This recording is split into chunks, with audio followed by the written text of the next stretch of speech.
Magandang araw mga kababayan, and this is Divine PH. So magandang gabi po sa inyong lahat. Gusto ko lang po mag-update regarding po doon sa sinabi ni Mr. Harry Roque nung nakaraan. Ang sabi niya po kasi doon, hindi daw siya makatulog kasi daw tinawagan daw siya ni ex-President Duterte na anytime daw ipapahuli na daw siya ng ICC. After po nun, alam ko nag-live din siya nun eh.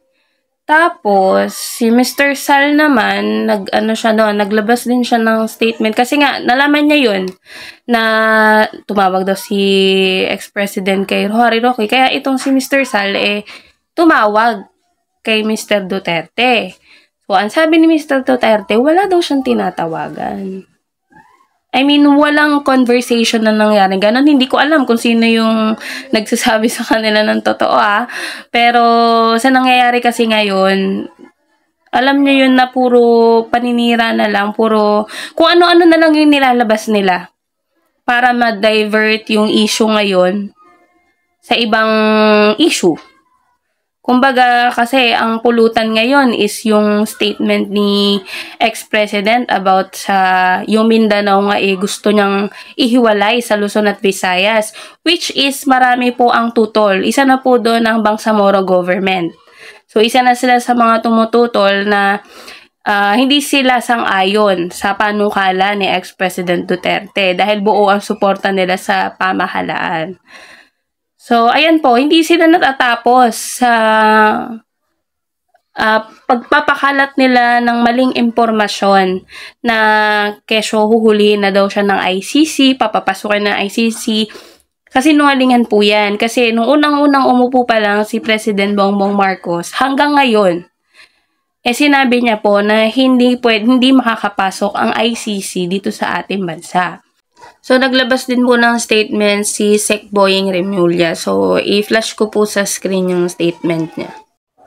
As the Secretary of Justice, I firmly assert that the International Criminal Court holds no jurisdiction over the Philippines. Our nation, as a one sovereign entity, possesses the inherent right to determine our own legal framework and address international matters without any interference from external bodies.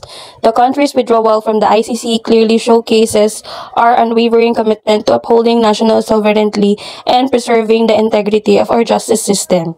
We have consistently demonstrated our preparedness, willingness, and capability to truly investigate and prosecute crimes committed within our jurisdiction, ensuring that justice prevails for all our citizens.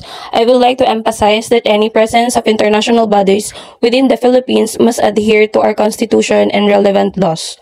Our justice system is robust and functional, fully equipped to safeguard the rights of our people, irrespective of their color, race, beliefs, or creed. Under my leadership, the Department of Justice remains resolute in our dedication to upholding the principles of justice and the rule of law.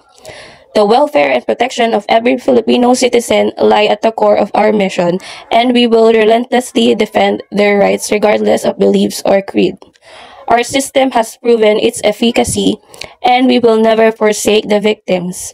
I declare with unwavering determination and conviction, we will steadfastly fight for the rights of every Filipino. So, yan po yung statement ni Sec Boying Remulla.